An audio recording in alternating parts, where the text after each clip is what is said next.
What's going on, Restoration Dominators? Rico Garcia here. Super excited to bring you yet another episode. Today we have an amazing blast from the past, our very own Michelle Blevins with C&R Magazine. And this is a really interesting podcast. Some would say that it's a bold podcast. Some would say that it's controversial. Some would say that it's just an overall sensitive topic. And that's just changing with the times and how we perceive, individuals in the workforce, particularly young folks and women in the workforce, and some of the changes that we can make as an industry, just as regular human beings, just to be much more open to new ideas, new ways of bringing people on board, and really listening to what their wants and needs are. And we cover quite a bit of ground here with regards to the industry and how we're so behind the eight ball as far as adopting not only new technology, but also, perceptions on what's happening inside of the mergers and acquisitions market, hiring millennials, Gen Z, things of that nature.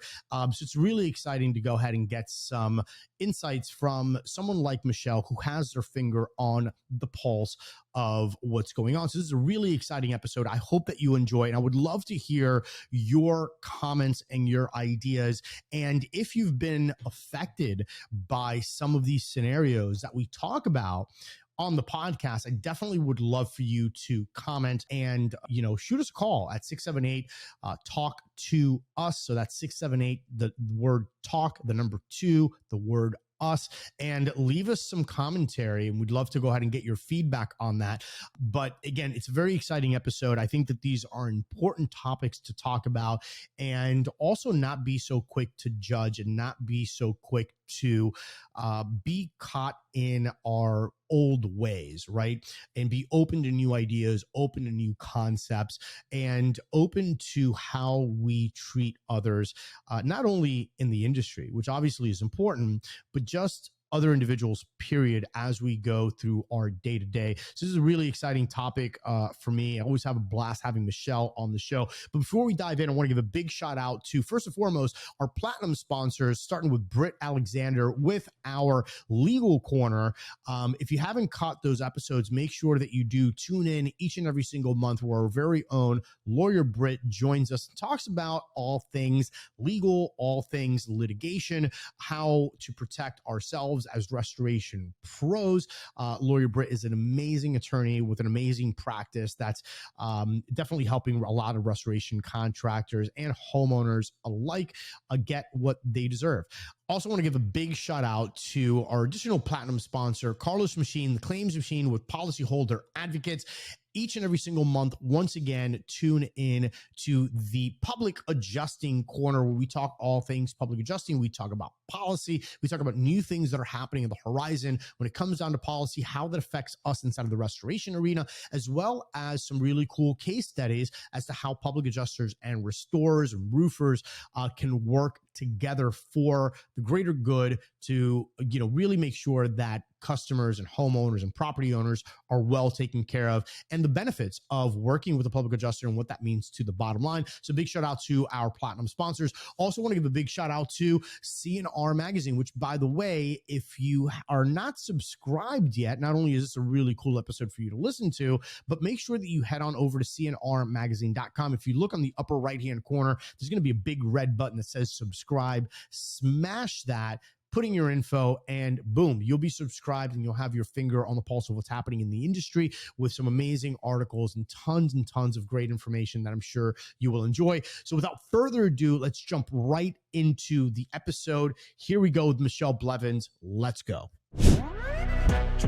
Welcome to the Restoration Domination Podcast, where you learn actionable advice that moves the needle and helps service-based businesses dominate. Here's your host, Rico Garcia Jr.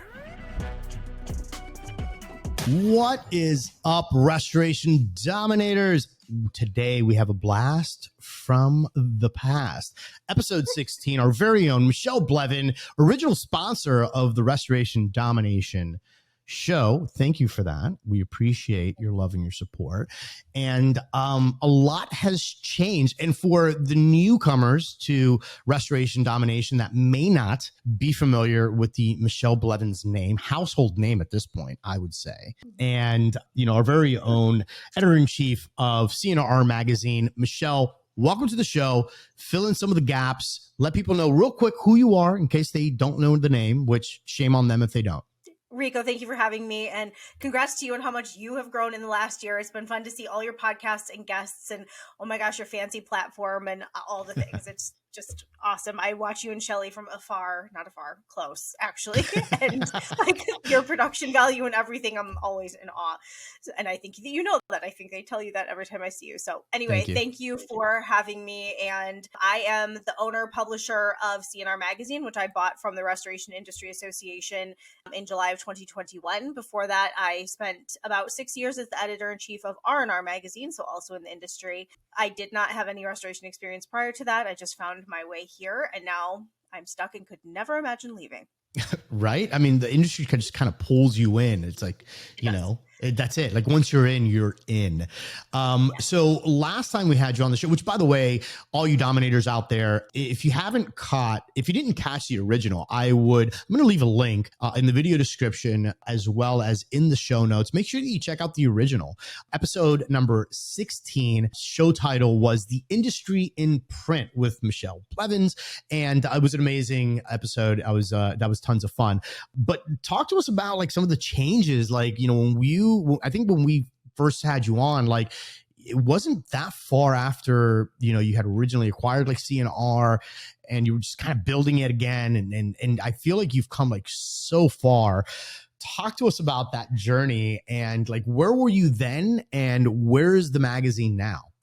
I would say then I was just hoping and praying that it was going to survive and trying to figure things out. And I felt like I kind of had an initial plan to get things off the ground. I knew that in the beginning I needed to build trust and a solid following and show the industry that I can do this. And CNR is a great place to invest and be and read. And I feel like the industry did follow suit.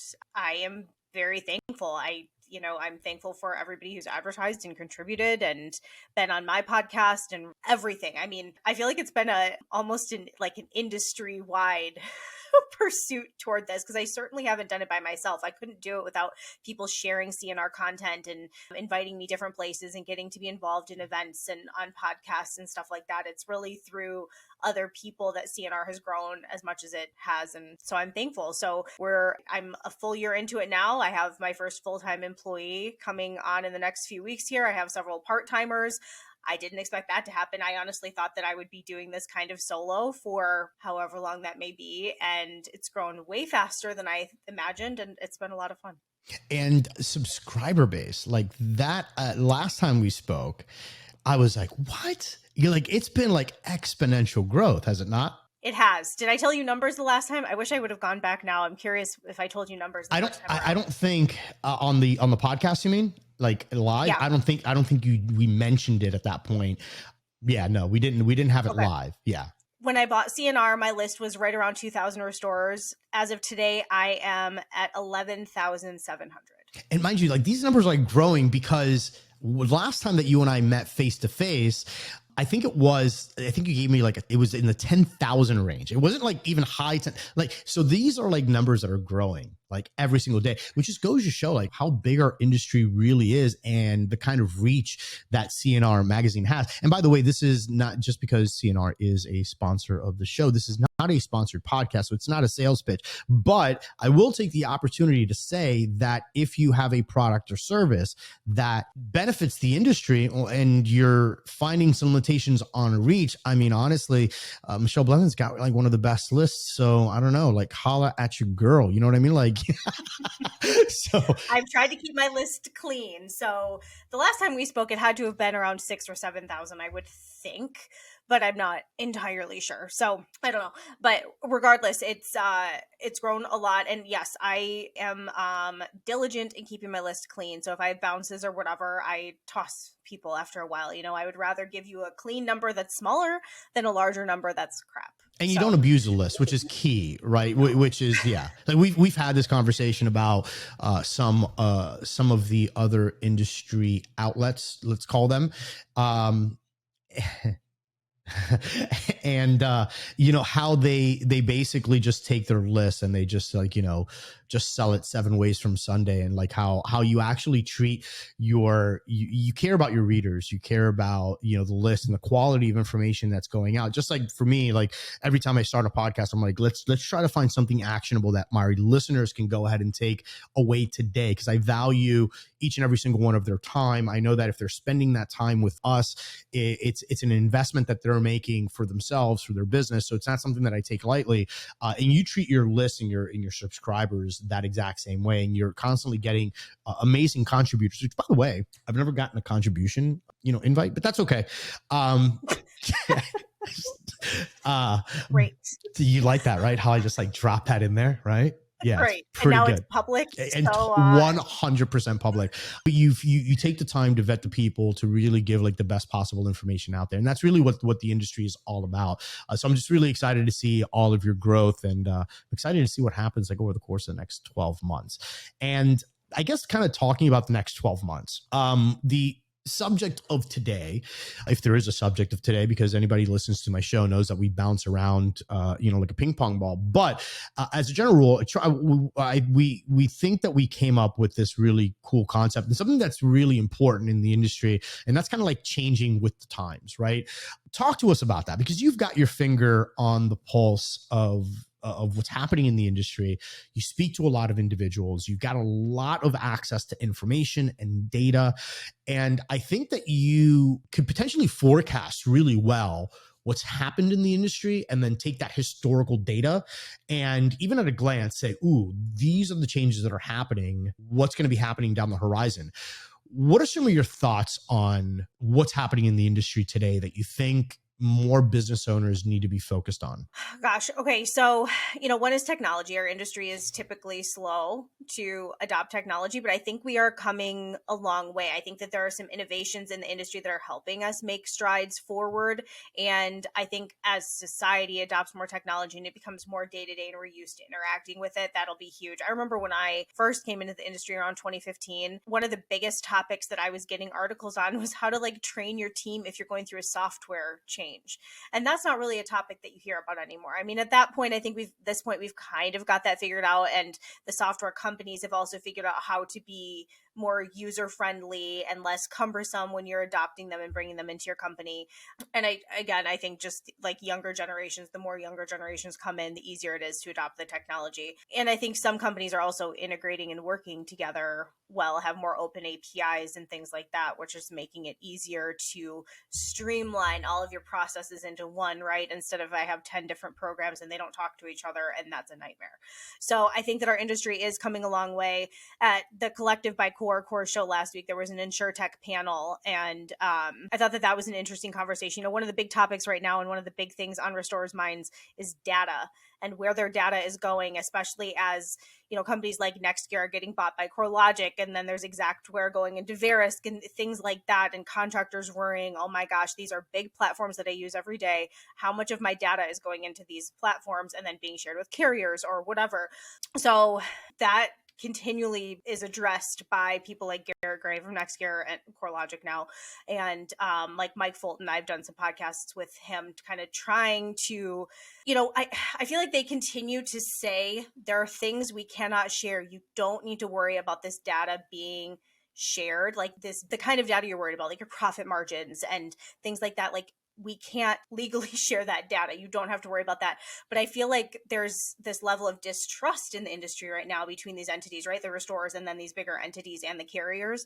And so I feel like restorers aren't believing that yet. So I'm going to be curious to see how that moves forward from here, this whole data aspect. Like Dash had an interesting typo in one of their updates this week that led to a little bit of drama that I won't totally...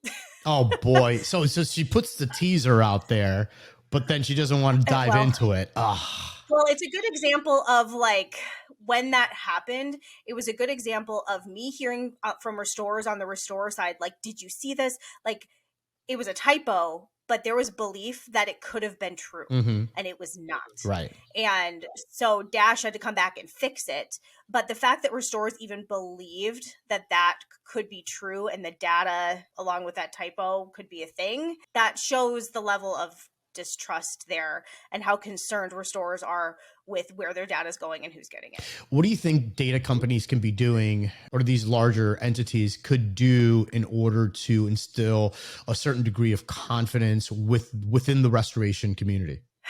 I don't know. It's a tough one, right? You know, it is really because tough. Words they'll only take you so far, right? Print will only take you so far. And I think that there is like so much. And again, like, look, I mean, you can't get mad at the restoration professional either. Like, you know, a lot of restoration professionals still see themselves as doesn't matter how much money they're making. They still see themselves as the little guy, the guy who pulled himself out by the bootstraps. So we get that. And when you look at large corporations, or you look at all of these data breaches and you look at everything that's going on, you're like, man, like, is my data actually protected? Am I giving them the ammunition that they need in order for me to be in a weaker position?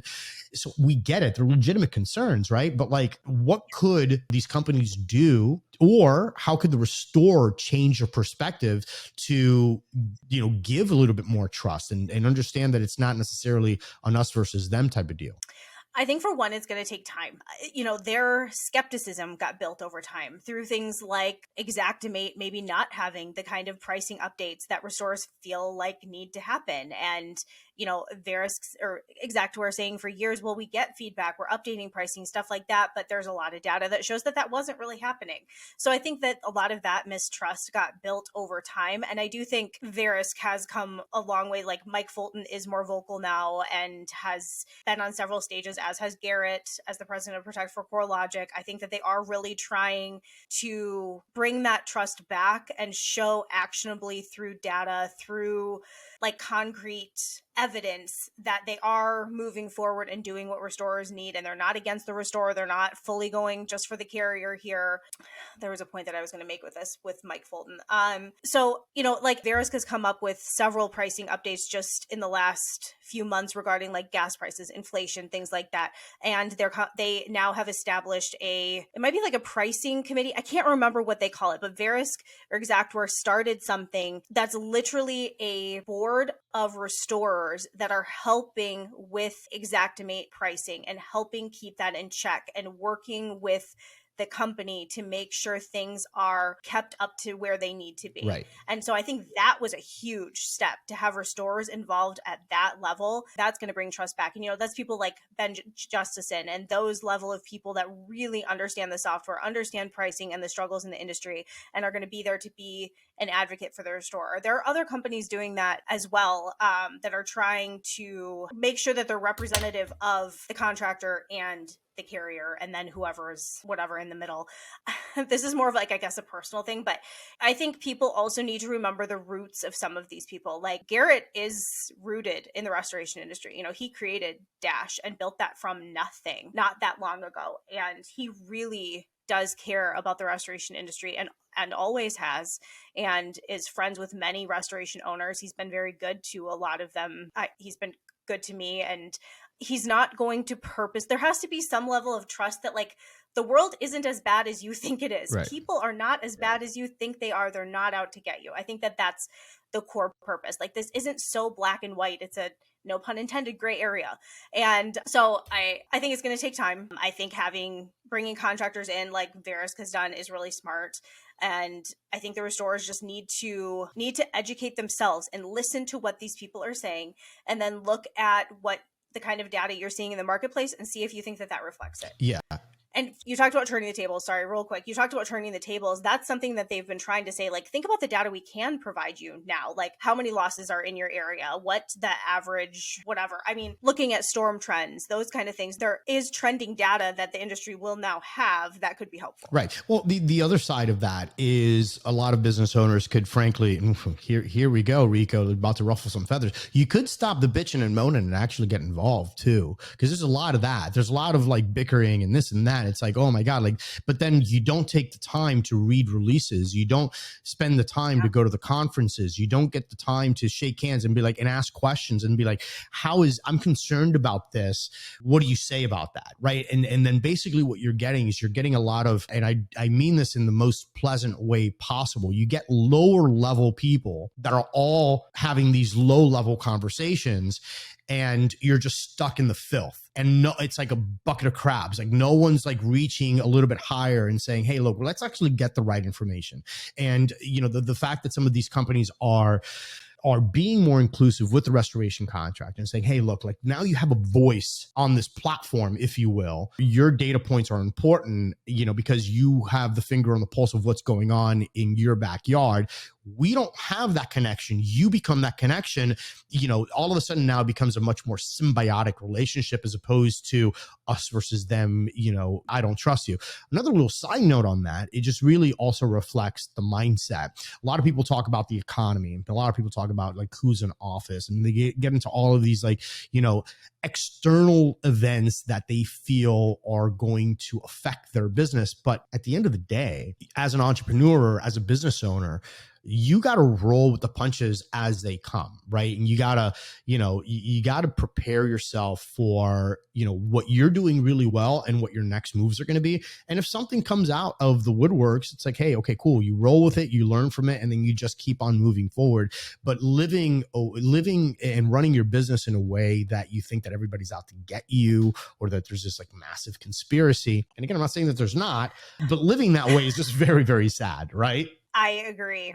I think we are so prone to the negative, unfortunately, I guess, and kind of thinking the worst. And I like what you said about getting involved. That's so true. It's kind of the same of like voting for people in office, right? Like you can research and affect who represents you and things like that. So there are opportunities to get involved. There are ways to know what's going on, whether it's through the RIA or attending other industry events or giving pricing feedback to Xactimate or whatever it may be. There's a lot of different ways that you can be involved to help influence and help us change with the time. Yeah. Which look at you tying it all back together again. Wow. Of course you could tell she's like the editor, right? Like just writing stuff, always tying it back in. That's amazing. So speaking of changing with the times, like one of the things that we were kind of talking about a little bit was off camera was something that I know that you're passionate about, something that we've spoken about quite a bit. And that's the industry having to be, or making the shift towards trying to be more inclusive, right?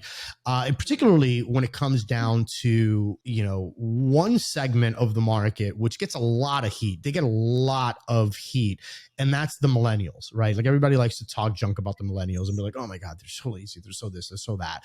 And that's not necessarily true. And then the other segment of the market, amongst others, is women in the industry and how they're perceived in the industry and the value that they bring to the industry and the touch that they bring to the industry and how it can really help organizations grow. And so talk to us about that, because this is a major shift in mindset. It's a major shift that's happening with or without whoever's listening. It's happening now. Like every day that passes, we're getting a little bit older. People are exiting the industry and new fresh blood is coming in. So what's your take on the changes? How do you see the market responding? And yeah, just some of your general thoughts on that. I think there are way more women in the industry than when I first joined, which is exciting to see. And I'm part of a LinkedIn group that I helped start. And for a while, I was helping facilitate Violin's Women in Leadership event, which they now we kind of felt like it ran its course. I think there's always room for women to network. There was an amazing breakfast at RIA this year with a room full of women. So I think that there are more women coming into the industry and there's more maybe visibility there, but there's always more room for growth. This is a traditionalist view, but you cannot deny a woman's ability to come in and care for one of your clients or your customers if you're a restoration company. You literally can't. Like I was talking to Lindsay and Corey Brandon from InsureCom. I was talking to them last week at the Collective, and they were talking about how they actually together, I think, are the director of operations or something like that for InsureCom. Like two people but one position, which is a whole different interesting concept. But when they go into a large loss, Corey goes in as the more technical person who knows how to get the DHU set up and like, let's get things going, the generators, whatever.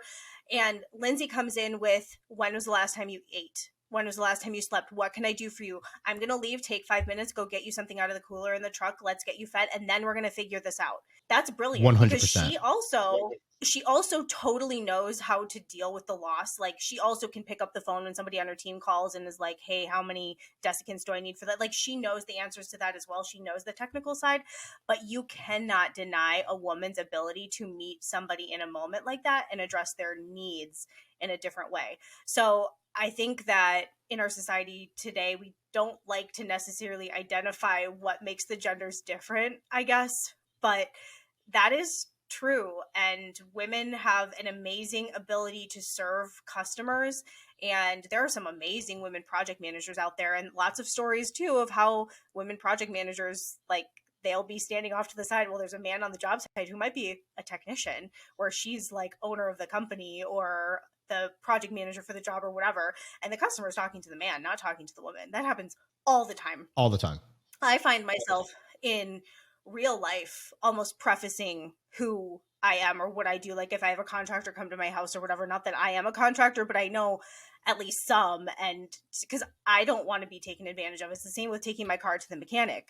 And the number of times I've had a man there like mansplain or talk down to me, and it's like, look, growing up, I did a lot of work on my own car. You cannot assume that women don't know these things. They might. So quit assuming they don't, because that makes me like just crazy. So kind of going back to, having a woman on a job site, whether, especially like on that initial stage, like even when Shelly and I would go, and I would take Shelly with me to, a project, and we got out to a call, the close ratio, and I think that I have a pretty damn good close ratio, but like even the close ratio, just by sheer presence alone, because her point of view is different. And if there's another female there, or even if there's a male there, it softens like the sales process. For me, all of this all really boils down. We were talking about this off camera. For me, it's about numbers. Like, I don't care how the sausage is made. I just want to know how much I can sell the sausage for. That's it.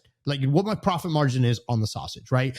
So like why it works, how it works, what makes people tick, I don't care. All I know is that it works. And just having that additional perspective, that additional set of eyes, that's something that's going to diffuse a situation, something that's frankly, especially as men, like, we're out there and we're like, okay, what's the problem? Technical, let's do this. Step 1, 2, 3, 4. But then there's like, and we totally forget sometimes that it's like, and I don't care how much training you go through, where it's like, hey, by the way, just take a step back. Remember that this person is suffering. Maybe their kid is displaced from their bedroom, whatever, right? And for us, we're like, it's not a big deal. Bunk bed, next room, like, we'll fix it. But like for the mother, she's like distraught, and like, Shelly will be like, oh, no, hold on, like, how is this going? And it's just a totally different dynamic. But how do you feel? I mean, obviously, a lot of this is a cultural thing. It's very difficult to change the way, not only that the industry, but just like the nation as a general whole, like how they view that, right? Like men versus women, mansplaining, right? That's kind of like the new term. But within the industry, like, how do we give more of a voice to the women in the industry? How do we instill like this degree of confidence, right? Because I think a lot of it comes down to, and you can correct me if I'm wrong on this, right? Because I definitely would love some pushback on this. Some of it is defensive. Like, for example, and this happens to Shelly all the time, we're talking about this, where she will reach out to someone and she gets like the short answer, like almost like spoken down to. And then I reach out to the exact same person, say the exact verbatim, copy paste, exact same thing. I get a totally different response, right?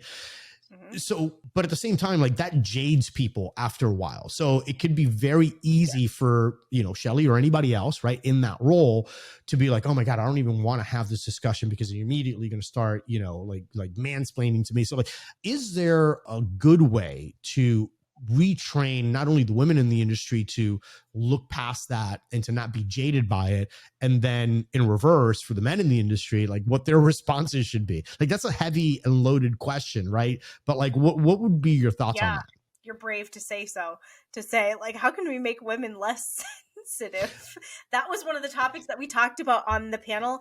I have gotten called emotional 2 times since I've been in the industry. Wow. And both times were because I was standing up for something that I was convicted in. I wasn't crying, I wasn't whatever, but I was very convicted in what I was standing up for. And one time I was standing up for myself when I was cornered by 2 men who were much bigger than me, and I was standing up for myself, and then I was labeled as emotional after that happened, which, okay, no, I take it back, because after that happened, I did go to the bathroom and cry. But I was in the bathroom, and I got cornered by 2 men who were big. But regardless, it's not fair to get labeled as emotional for standing up for yourself or standing up for something that you're convicted about when you are being professional. That nothing that I did was unprofessional at all whatsoever. There were other people involved in these situations when these things happened.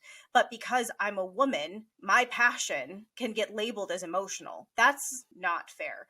But I will say to women in the industry who struggle with this, try to remember that it's typically one-off situations. It is specific people that I encounter that with. It is not everybody. It is not across the board. And so I try to remember that, and I honestly know who to expect it from. I hate to say that, but I do know. Like, I had somebody who's pretty well known in the industry last week question me on an advertiser, and I nicely explained how advertising works. And then I was talking to another publisher in the industry a few days later, and that person, who's a man, that person was like, oh yeah, he came to me and talked to me about that, and I explained the exact same thing to him. That's awesome. Right. Yeah, of course.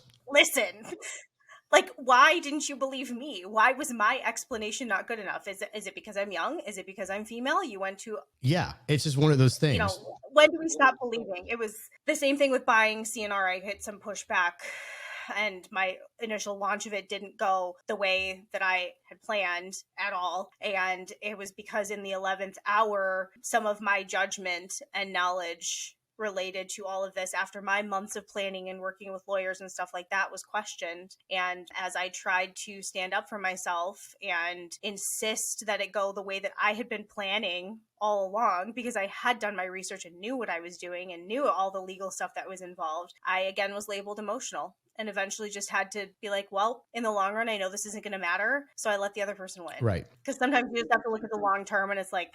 Right. And one thing that I think is extremely powerful is this not only applies to women. I don't want to make it necessarily just a woman thing, because this applies a lot also to younger folk, right? People that just may not have the experience. They've got the talent, they've got what it takes, but they're looked down on almost like, what do you know, right? But women in this particular case have a very strong strategic advantage that I just don't think is exploited enough, which, and here I'll let the cat out of the bag. One of my favorite hires in the sales arena was always women. And the reason why is if we could train them properly throughout the sales process, and they ever got that pushback, like the degree of embarrassment that they were trained to instill in men was enough to make them, oh, and I loved every moment of it, because I know every single button to push, and they would just be so embarrassed into the buy.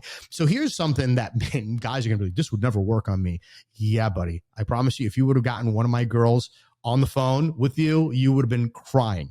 And the reality is that a lot of men just have sheer insecurity, and that's covered by, you know, some would call it machismo, some would call it, you know, I don't know. There's tons of titles for it, right? But just nothing beats, number one, really knowing your subject matter. Like, if you are good, like, no one can deny that you're good. So first and foremost, like, I don't care if you're young, old, male, female, it doesn't matter what you are. Being good at what you do, it's undeniable, right? So that's like step number one. And I think that everybody needs to strive towards being really, really good at what they do. But above and beyond that is also having the confidence and the belief in yourself that, hey, you are that good and that you can be in the ring with whoever it is that you're in the ring with. And if they have skewed opinions, or if they have quote unquote an old way of looking at things, then so be it. That's on you. That's not going to interfere with like the path that I'm leaving. But one of the most effective tools I've found is really when people, whether young, old, women, women, male, doesn't really matter, is you can't shy back from those situations. And when you push back and you push back aggressively, assertively with the data in order to build your case, a lot of times like, people don't even know what to do with that. I don't care who you are or how long you've been in the industry, but when you go head on like that, people are like, oh, wow. And then of course, then the defense mechanism is, oh, well, she's not nice. She's emotional, right? It's kind of like, and every guy can relate to this, and I'll say it because it's my podcast, so I can do it. Like every guy has been at the bar at one point or at church. I don't know where you pick up your women. It doesn't really matter. Like, you've gotten a straight up denial. And then the response has been, oh, and I'm not going to use the word, but like, and you're like, oh, she's not nice. Right. Right. The beep. Right. And it's like, and it has nothing to do with them. It has everything to do with how you perceive the world. But that's just the way that so you can identify like where the problem is coming in from, right? So I want to hear your thoughts on that comment. But before we do that, let's just take a quick break. I want to go ahead and thank our sponsors. We'll be right back. Hey, Dominators, real quick, let me ask you a question. Have policyholders struggled to come up with your money because it's held with the mortgage company? Or does the percentage of uncollected debt that you collected in 2021 exceed over 2.5%? Or even better, let me ask you this. Do you dread negotiating with your policyholder when it comes time to collect your final payment and deductible? So look, if you answered yes to any of these questions, then you need to check out Surety. You see, Surety is a third-party fund control company. And what they do is they ensure that you get paid faster and, more importantly, completely for the hard work that your crews are doing. Surety relieves not only the policyholder, but you of tremendous administrative burden while ensuring the claims process and, more importantly, the proceeds flow via ACH to the rightful owner, you, the restorer. And here's the best part. For less than the average credit card fee, Surety delivers on numerous fronts. So here's what I want you to do. If you want to learn more about how Surety can help you, I want you to head on over to www.surety.com/dominate and request a free demo today. Now listen, Restoration Domination listeners just like you are going to receive a really cool offer. And here it is. You're going to receive an exclusive offer, which includes free processing for the first insurance claims check and 3 months of free access within their network. Again, that's Surety, SURETI.com/. Hey, Dominators, real quick, let me ask you a question. Have policyholders struggled to come up with your money because it's held with the mortgage company? Or does the percentage of uncollected debt that you collected in 2021 exceed over 2.5%? Or even better, let me ask you this. Do you dread negotiating with your policyholder when it comes time to collect your final payment and deductible? So look, if you answered yes to any of these questions, then you need to check out Surety. You see, Surety is a third-party fund control company. And what they do is they ensure that you get paid faster and, more importantly, completely for the hard work that your crews are doing. Surety relieves not only the policyholder, but you of tremendous administrative burden while ensuring the claims process and, more importantly, the proceeds flow via ACH to the rightful owner, you, the restorer. And here's the best part. For less than the average credit card fee, Surety delivers on numerous fronts. So here's what I want you to do. If you want to learn more about how Surety can help you, I want you to head on over to www.surety.com/dominate and request a free demo today. Now listen, Restoration Domination listeners just like you are going to receive a really cool offer. And here it is. You're going to receive an exclusive offer, which includes free processing for the first insurance claims check and 3 months of free access within their network. Again, that's Surety, SURETI.com/.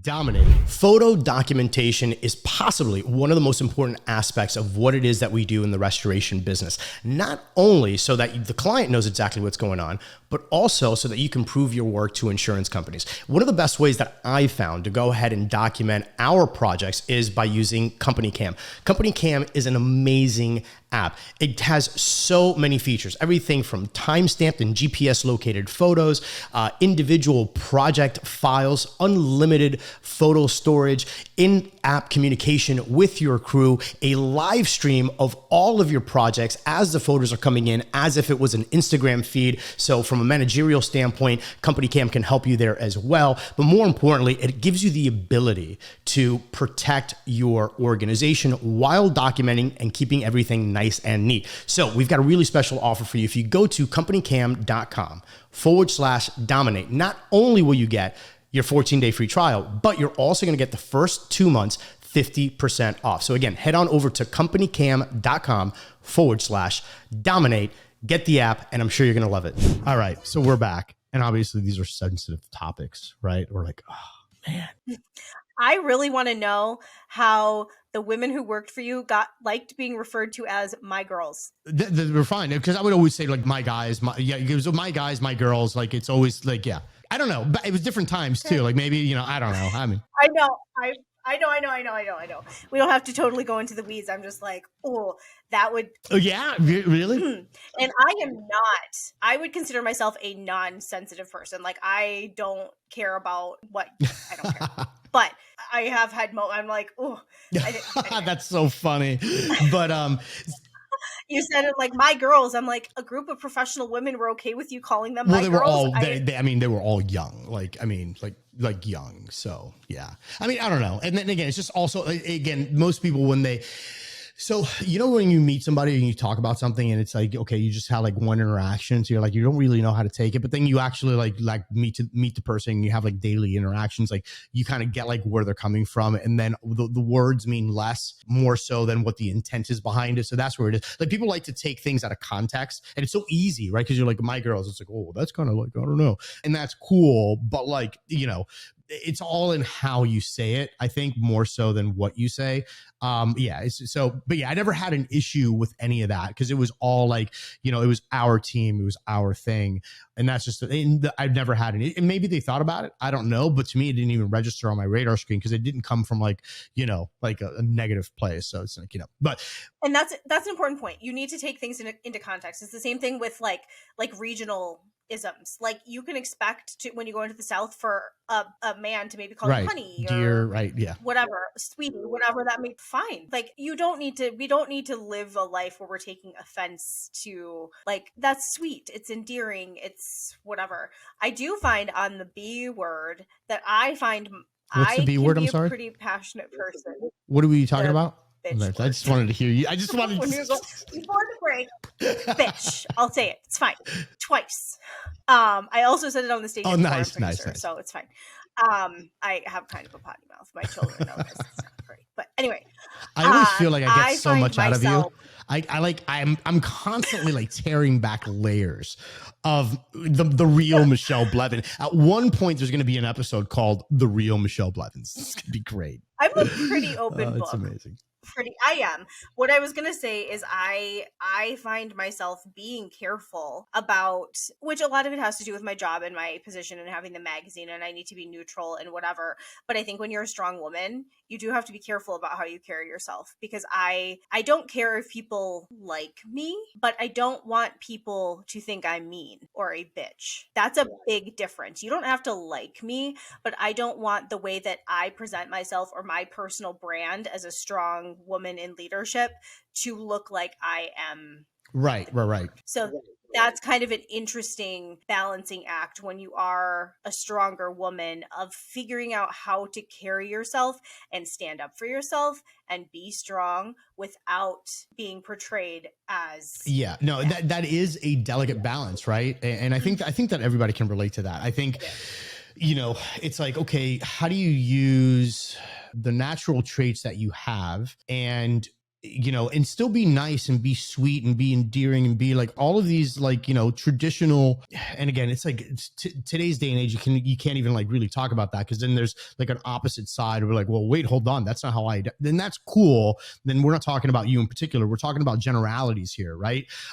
Like, how can you be all of those things, but yet still be assertive, still be professional, and then not cross that line to be like, oh my God, I'm kind of frightened to speak to her, or where it's felt like you're overcompensating, right? Because there's like this delicate balance. Because if you're too airy and you're too nice, then people are like, I can't take you seriously, right?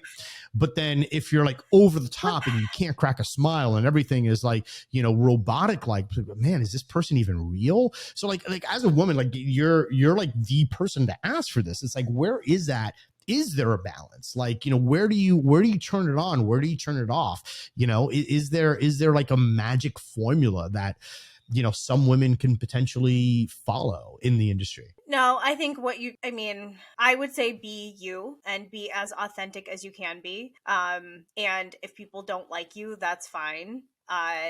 Keep in mind how you're coming off. But men have the same problem, right? Like, men can be labeled as egotistical or holes pretty quickly, depending on how you carry yourself. So it's just a life thing in general of what it looks like to be a human today. And, one little thing can totally change people's perceptions of you or make you come off in a certain way or whatever. And so it's amazing how much one misstep in the world of social media and news traveling quickly, how much one misstep can change things. And passing judgment, right? Like, context is king.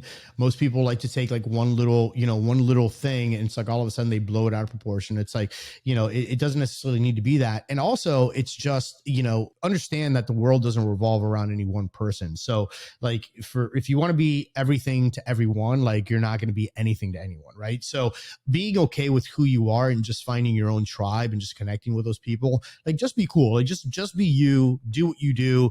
And if the right people that are supposed to be in your circle, the right people that are supposed to do business with you, are going to end up doing business with you. I think that you still need to learn basic human skills, right? Like soft skills, and try not to be like, an utter dick. But, if you can pull that off, then I think that, you're good to go. Now, the question is shifting it over to young people, right? The newer breed that's coming into the industry. They're faced with a lot of these issues. And there's a lot of, companies that are having trouble hiring fresh blood because of what they perceive to be laziness, what they perceive to be entitlement.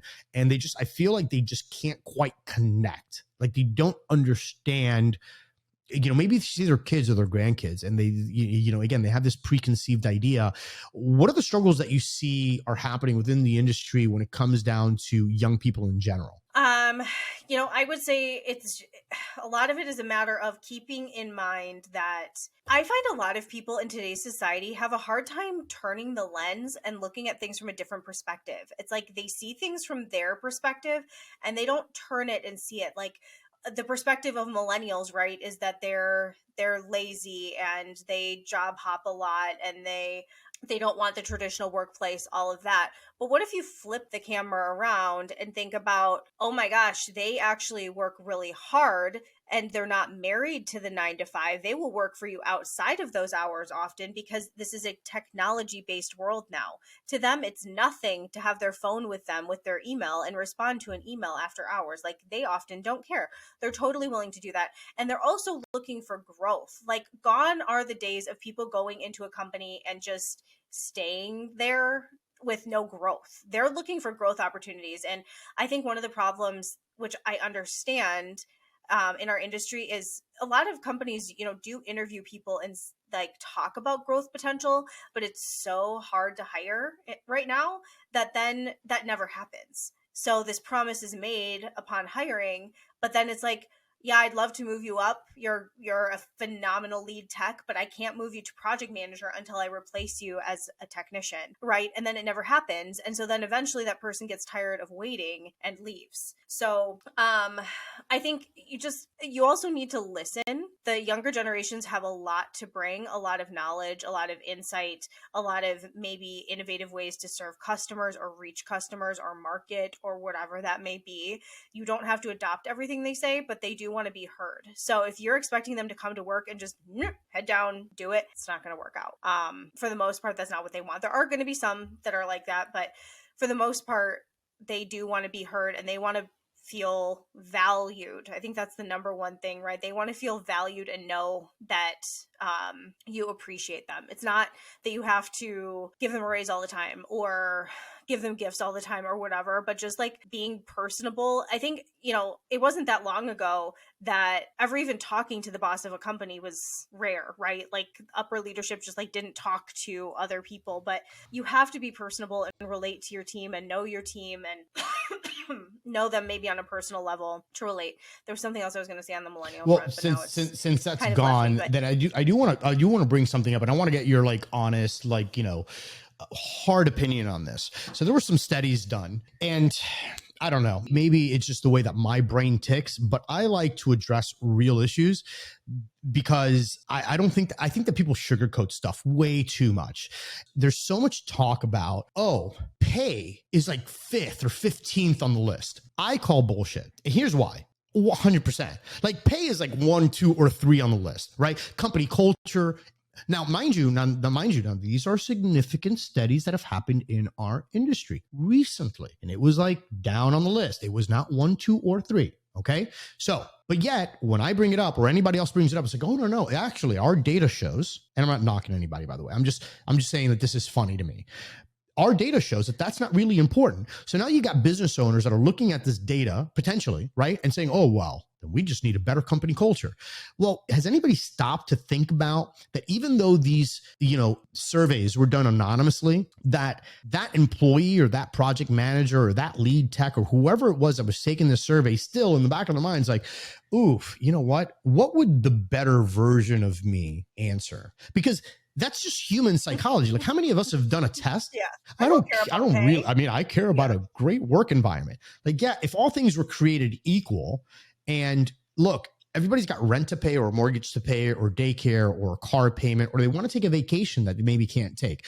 Like, I don't know, but for an extra 50 grand a year, extra 100 grand a year, people will put up with a lot less company culture and vacations and beer pong, right? For the additional pay, because it's about their kids, it's about their grandkids, it's about, whether like all of these things, like nobody is really addressing pay.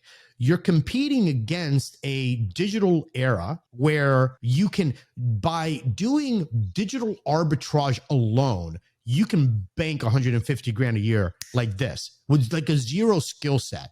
Digital arbitrage, right? You don't know what that is. Send me a DM. I'll fill you in. So this is what you're combating against. And then you're offering people $25 an hour and you expect to get like top tier talent. Like, let's unpack that. And I know that we're running about short on time, but this is an important topic that no one is really talking about. How do we beat that? I mean, it is true. I do think that pay has a lot to do with it, but there are also a lot of companies that have proven that pay isn't everything. So I agree with you. It's like 1, 2, or 3. I do think that the company culture and all of that, I do think that that's number one. I know of multiple examples of companies where like their competitor down the road has offered to take an entire team and pay them $4 an hour more, whatever that may be. And they won't go because they know that the grass is not greener over there at that company because of their culture or what they're known for or whatever. I mean, if they're needing to take an entire team, there's a reason they're needing to take an entire team, right? So I know that people are willing to stay where they are. Yeah, but let's just put this into context, right? Let's just put this into context, right? $4 an hour times 40 hours, $160 a week, multiplied by 4, that's $640 a month. You're not making a Lexus payment. Okay, so for me... But that's a lot for somebody on an hourly wage. Okay, fine, fair enough. It is. But... It is. We're talking technician wage. So you're talking the difference between like 18 an hour and then like into the 20s. Fine, fair enough. But like even like it's kind of like one of those scenarios like a devil you know type of deal, right? It's like... You're like, $4 an hour over there, but I've been here for like 12 months. I don't know. Like, I feel like I might get close to that promotion soon. Right. So sometimes like that's not, and again, I'm not downplaying company culture. I'm not downplaying the desire for leadership to genuinely invest in techs, invest in them as human beings, into what they're reading, what they're putting into their minds, how you're helping their family. I'm not downplaying any of that because that's uberly important. As a matter of fact, one of the things that, I recall the interview that I did with Tom Gisler, one of the things that he mentioned was the daycare aspect that he brought in to his business. Huge, right? And you cannot put a dollar figure on that. Like to me, like that's as a woman or a man going in and you've got kids and you've got that flexibility, you're not moving for $4 or $5 an hour just because the numbers don't even make sense, right? So these are things that companies can do that are so powerful, but like, people still, I think, are downplaying the financials aspect. So they want to have these increased profit margins, right? Understandable. We all want to make money. And the more that you pay your techs, the less money that you make as an owner. So it's like, where's that delicate balance, Yep. I totally hear you. And I don't know where it lies. I agree. One of the interesting points that I was talking about with somebody recently is there's also data showing that Gen Zers, I guess, is the loneliest generation, which is sad. But that's a huge opportunity. Our industry brings amazing opportunity when it comes to serving people and being involved in a community and actually making a difference and an impact in the world. There aren't a ton of industries that are like that unless you get into public service or law enforcement or whatever that may be. Like, we can directly impact and serve people and make a difference in people's lives. And we're now looking at pretty soon hiring generations that, like, church attendance is way down. So they've not maybe been involved in a youth group or gone to Sunday school. They're used to interacting with their friends on their phones and their devices, not face to face. We went through a pandemic, so they lost a bunch of years of any socialization and whatever. So there's so many, like, and then college students might have missed a year or two of being in dorms or that university experience. And so they're lonely. They have not learned how to have interactive in-person relationships. And so that's a major advantage that our industry can bring in showing people the value that's here and interacting with people. I can say personally, I was in TV before I came into Restoration, and I was the executive producer of a TV station in Northern Michigan, but I was stuck behind a desk all day. And before that, I was at a very small town newspaper as a reporter and editor, and I had made a ton of relationships and I loved it. I was very embedded in the community. I knew the sheriff really well, like would ride around to go on drug busts, and like I loved it. Like, I fire truck to house fires. I mean, cell phones for county commissioners. I loved it. Straight out of college, all these relationships embedded in the community, on the chamber of commerce. I loved it. But then you put me behind a desk for 6 years as a producer. It was the most depressing thing I hated it. It was terrible. So that's when I started praying, like, I have to find something where I'm involved in a community again. I had no idea what that looked like. It's God that landed me here, because I feel like God was like, this is it. I got you. Don't worry. I got you. Sometimes it comes like that, right? It just comes in like these weird ways. You're like, wait, hold on. It's like out of left field, and all of a sudden, like, here we are, Yeah. But Restoration brings such an amazing opportunity for a great career in any type of position, whether it's sales and marketing or project management or admin, accounting, whatever that may be. This is just a completely different world, in my opinion, from so many other industries. And there's so much opportunity here if we can learn to embrace it and bring people in. And I love it. So in the video description and in the show notes, I'm going to go ahead and leave links to how to contact Michelle. If you are a advertiser, if you got a product or a service, maybe you want to reach out. CNR Magazine is definitely one of the top resources out there. This is a bold podcast, a very forward podcast, a controversial podcast for some, but I do think that it's, sensitive for others. But I do think that these are topics that should be spoken about, that we need to think about a little bit more to figure out how we can be, much more, I don't want to say inclusive, but how we can embrace the changes, not only in technology, but in what's happening in the industry with mergers and acquisitions, with what's happening with the new hiring, the state of the workforce and so many other things. And these are the kind of topics that, although sensitive for some, need to be discussed internally and to find out and to kind of really do some soul searching about what your role is within the industry, within your company, within your community, and how you're best going to serve all those that you touch. And as always, Restoration Dominators, remember, figure stuff out, ask questions, and always hustle, hack, dominate. See you on the next one.